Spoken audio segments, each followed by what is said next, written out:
दोस्तों ये बात तो हम सब जानते हैं कि एल्बर्ट आइंस्टाइन हिस्ट्री का सबसे बड़ा जीनियस था। इतना जीनियस कि वो अकेला ही हजारों साइंटिस्ट से ज्यादा दिमाग लड़ा सकता था।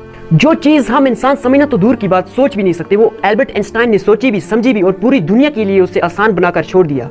एल्बर्ट आइंस्टाइन एक फिजिस्ट थे जिन्होंने theory of relativity is equal to mc square और फोटो इलेक्ट्रिक इफेक्ट के लॉज बनाकर पूरी दुनिया को हैरान व परेशान छोड़ दिया। और इसकी वजह से ही इनको नोबेल प्राइज से भी नवाजा गया। इनकी एक्स्ट्रा ऑर्डिनरी देखकर, इनकी सोचने और समझने की सालियत देखकर लोग समझते थे कि आइंस्टाइन के पास एक स्पेशल ब्रेन है। और इस बात का आइंस्टाइन को खुद भी अंदाजा था, इसीलिए वो नहीं चाहते थे कि मरने के बाद उनके बॉडी के किसी भी हिस्से पर रिसर्च की जाए, बल्कि उन्होंने ये इंस्ट्रक्शन दे रखी थी कि मरने के बाद उनकी बॉडी को जलाकर राख कर दिया जाए। लेकिन फिर वही हुआ जिसका आइंस्टाइन को डर था।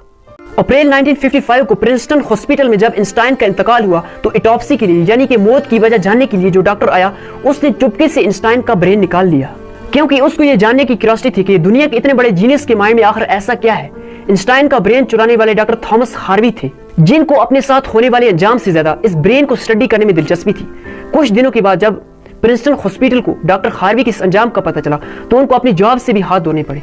लेकिन डॉक्टर हार्वी आइंस्टाइन के बेटे हैंस एल्बर्ट से जैसे तैसे करके परमिशन लेने में कामयाब हो गए। वो इसके बाप के स्पेशल ब्रेन के अंदर छुपे राजों से पर्दा उठाकर इसे दुनिया के सामने लाना चाहते थे। उस दिन के बाद से शुरू हुआ इस ब्रेन का एक लंबा तरीन सफर। डॉक्टर हार्वी एक पैथोलॉजिस्ट थे जो सिर्फ पोस्टमार्टम करना जानते थे। उनका सिर्फ ख्याल था कि वो इतने बड़े जीनियस के ब्रेन पर रिसर्च कर पाएंगे। अब कंडीशन ये थी कि डॉक्टर हार्वी प्रिंसटन हॉस्पिटल की जॉब से भी हाथ धो बैठे थे। आइंस्टाइन का ब्रेन जो पहले से ही डॉक्टर हार्वी प्रिजर्व कर चुके थे, वो इसको लेकर पेंसिल्वेनिया के शहर फिलाडेल्फिया ले गए, जहां उन्होंने ब्रेन की कई फोटोज ली और फिर इसे 240 छोटे छोटे पीसेस में काटकर हर पीस को अलग अलग जार में प्रिजर्व करके अपने ही बेसमेंट में छुपा दिया। इस मसले को लेकर डॉक्टर हार्वी और उनकी बीवी का रोज झगड़ा होता रहता था।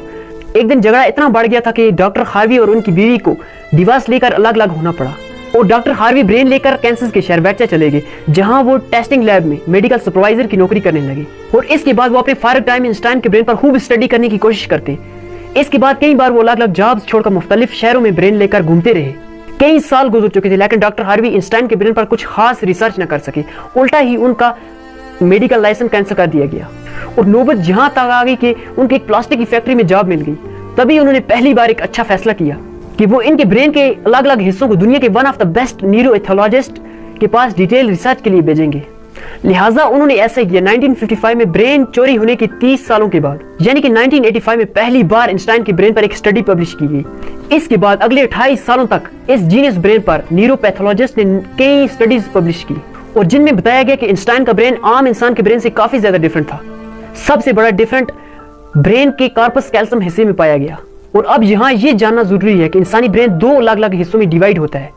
इंसान जो भी काम करता है वो काम पहले हिस्से में प्रोसेस होता है और फिर ब्रेन हमारे जिस्म के इस हिस्से को कंट्रोल करता है। लेफ्ट ब्रेन हमारे जिस्म के राइट हिस्से को कंट्रोल करता है। और इसके अलावा 90% इंसानों का लेफ्ट ब्रेन बोलने, समझने, मैथमेटिकल कैलकुलेशंस, राइटिंग यानी लिखने के दौरान काम आता है। ब्रेन के दोनों हिस्से जिस चीज के थ्रू आपस में कम्युनिकेट करते हैं उसको कॉर्पस कैल्शियम कहा जाता है।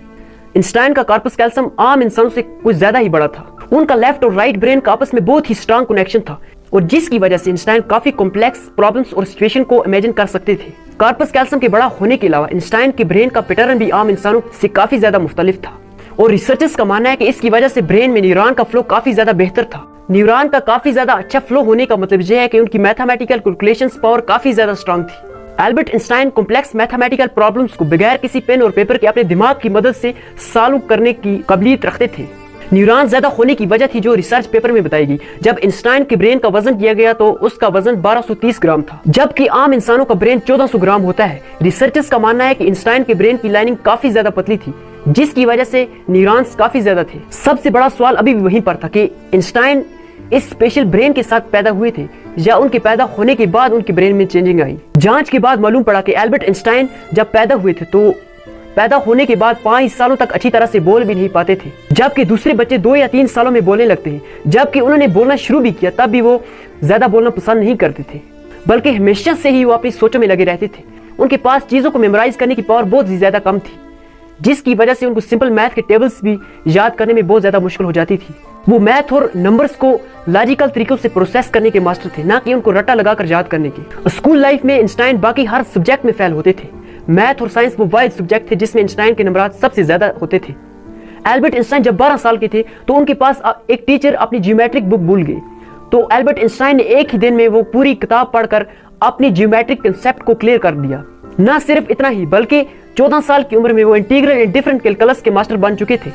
मैथ और साइंस में उनकी इतनी स्ट्रांग ग्राफ थी कि जब भी वो अपनी क्लासरूम में हाथ ऊपर करते थे कोई भी क्वेश्चन पूछने के लिए तो प्रोफेसर घबराने लग जाते थे, क्योंकि जो सवाल वो पूछते थे वो टीचर्स के भी ऊपर से गुजर जाते थे। छोटी सी उम्र में वो इस यूनिवर्स के लॉज को एक छोटी सी इक्वेशन में बंद करना चाहते थे और इसी को उन्होंने अपनी जिंदगी का मकसद बना लिया था।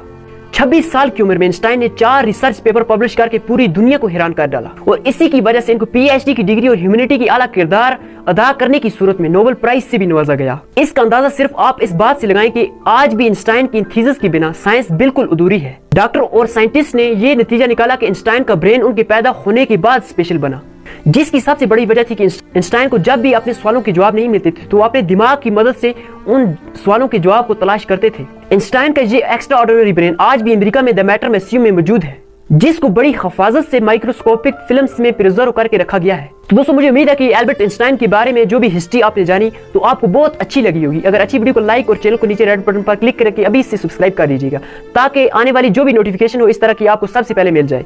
तो चलते हैं और मिलेंगे नेक्स्ट वीडियो में, तब तक के लिए गुड बाय एंड टाटा।